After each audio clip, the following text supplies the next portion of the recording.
Hey, it's Rob. Welcome to Wax Wednesday. Stuff I picked up. Oh, the onslaught continues. I got to slow down. And there will be weeks that I just kind of maybe rediscover my collection a little bit because this is got to stop. But anyway, we did pick up some more. We were on the road this weekend. Krista and I went to a show in St. John Saturday evening. Stayed for the night, and before leaving town, checked in with Mike. Unfortunately, Chris wasn't there. I was hoping to say hi, but the gang at Second Spin in St. John, and I picked up a few items there. Just a great shop. In the mid-2010s, when they had a location here in Fredericton, I was their Sunday afternoon guy for a couple of years there, and man, I just loved that job. One of the best jobs I ever had. For 4 hours a week, noon till 4, I just opened the door, and it was a used record store, so the inventory was always changing. But I would set aside what I was going to listen to for that time, and it was just like Christmas Day every Sunday afternoon, and I love that job. Anyway, great record store. Here's to them, and stuff we picked up this weekend from there. Begins with this one. Krista picked this one up. Man, she got a steal on it too. This is T-Bone Walker's Sings the Blues. It's a 180-gram pressing. Let's see the year on that. I'm not 100% sure, but I'm going to say 2015, 2016. Yeah, it's a 180-gram pressing, and this was sealed, and it was 1999. Like, if you can find a new record for $20 these days, that doesn't happen all the time. Holy cow. And especially one as good as this one. T-Bone Walker is one of those guys that first came to prominence in the first half of the 20th century as a blues player. The recordings on this album range from 1950 to 1952. Historically, he's one of those guys that really kind of began the showmanship of playing guitar. Playing while doing the splits and playing behind the back of your head, stuff like that. Jimi Hendrix, obviously a huge fan of T-Bone Burnett. And in fact, Chuck Berry, he called T-Bone his guy. And of course, Chuck Berry often gets credit for being the flashy, or maybe the first flashy guitar player, but really probably the first one to have actual crossover hits, yes, but he got a lot of his moves from T-Bone Walker. So, and you know what they say, how important Chuck Berry is to rock and roll. Well, put that into context. This guy was important to Chuck Berry. So there you go. Anyway, good grab, Krista. $20. Whew, we'll enjoy that one a few times. Next up, this is a 12-inch single, or EP. There are 4 songs on it. 2 studio. The B-side is live stuff, and one of my favorite tracks by this band. The band I'm talking about here is Sugar.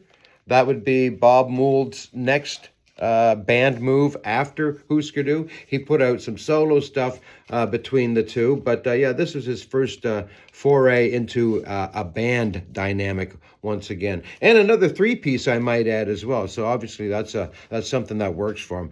Bob Mould, in a post-Nirvana world, I don't know why he didn't get huge, because he wrote some fantastic songs.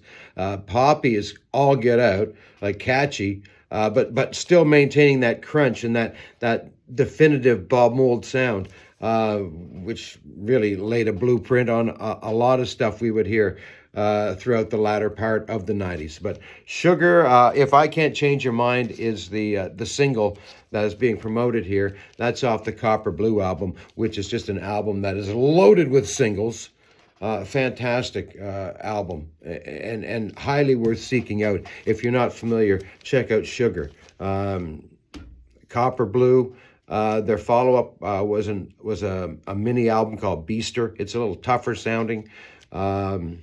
Anyway, check them out. And Bob Mould, if you want to do a little deeper dive into him, he's one of the guys behind Husker Du, and they were very influential throughout the 80s and beyond. So, Sugar.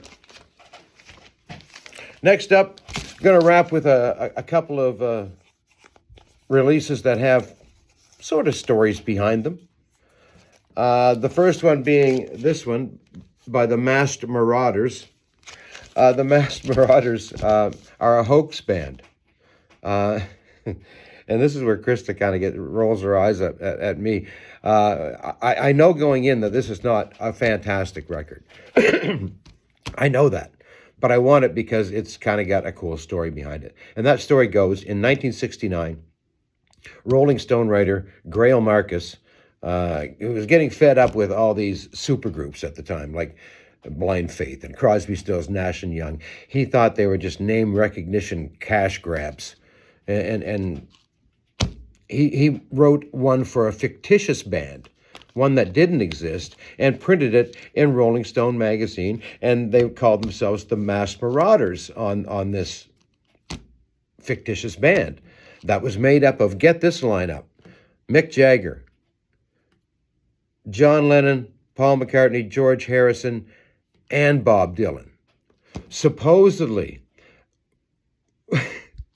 follow me here, supposedly go up to northern Canada, the Hudson Bay area, to a secret, secluded location and do this super session. And they do it under the name The Masked Marauders. Anyway, that's how the story starts. The fable starts, and that's probably where it should have ended. But then a few weeks later, this hits store shelves, and it sells over 100,000 copies. So, it was hardly a flop in its day, but an album under the name The Masked Marauders, featuring a lot of the songs that were referenced in the review. And lo and behold, a printout of the review is on the back of the album as well. But again, this is not that entertaining on any level. There's a 17-minute version of Season of the Witch. That's the Donovan song that's being done by a pretty poor Bob Dylan impersonator.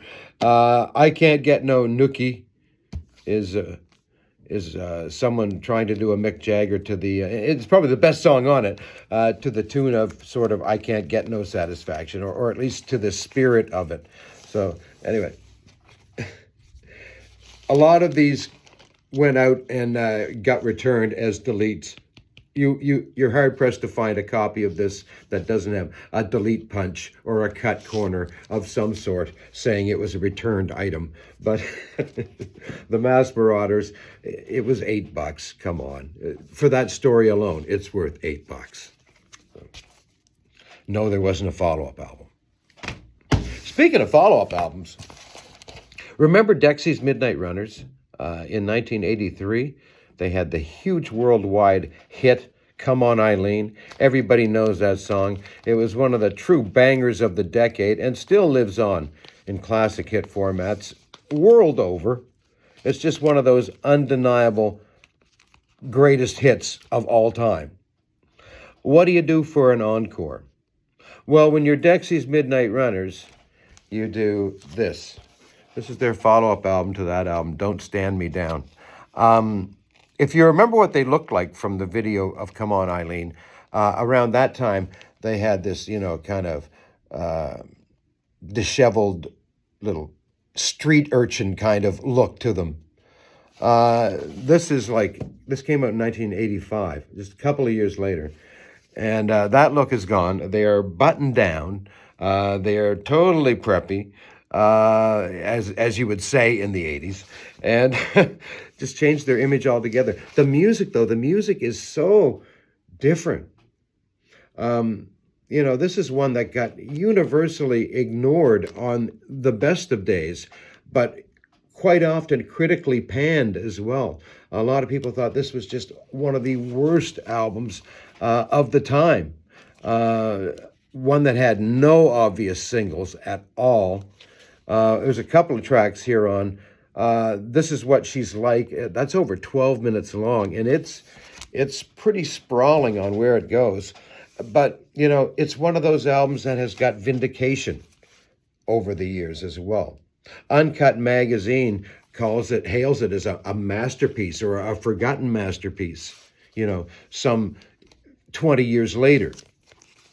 The book 1001 Albums You Need to Hear Before You Die, that bathroom reader. They list this in there, and they say similar stuff. They actually refer to it as a Pet Sounds for the 80s. So this is the follow-up to that Come On Eileen worldwide smash, and it flopped. It got no promotion. It wasn't that Kevin Rowland, the main guy in the band, wasn't trying. He put a lot of his energies into this recording. He believed in it, but it totally tanked. And in the making of process, he thought the master tapes got burnt in a fire. He thought he tried to steal them from the offices of the record company. It was a botched getaway.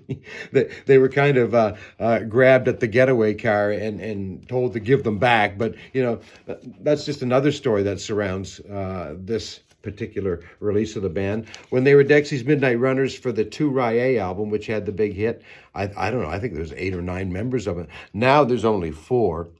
And one of those guys would leave, the saxophone player would leave right after the recording of the album. So really, they're down to a core group of 3, but they picked up some cool guys. There's a drummer from Al Green's band on here, so it does have some cool soul to it.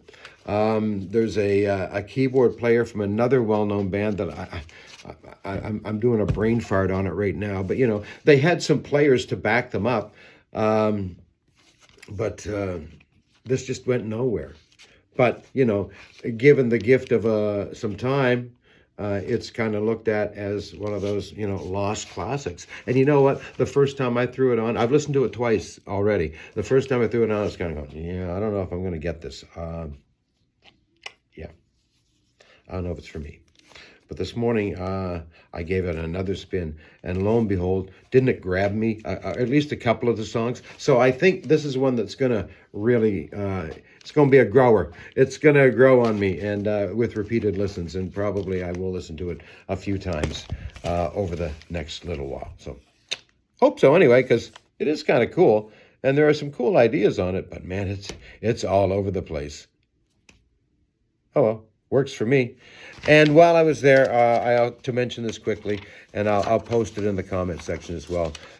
Coming up in May, on May the 10th, in Riverview, there's a Vinyl Mania 3. It's a big sale and swap kind of a deal. Fantastic place to pick up new records because the heavy hitters all come out for this and they all bring their best stuff and they like to meet you. So anyway, I'll post that in the comment section if you want to see that. Anyway, that's it for Wax Wednesday stuff I picked up. I picked up some pretty cool stuff this week, and thanks for letting me share it with you. Remember, home is where your records are, and we'll talk to you in 7 days. Cheers.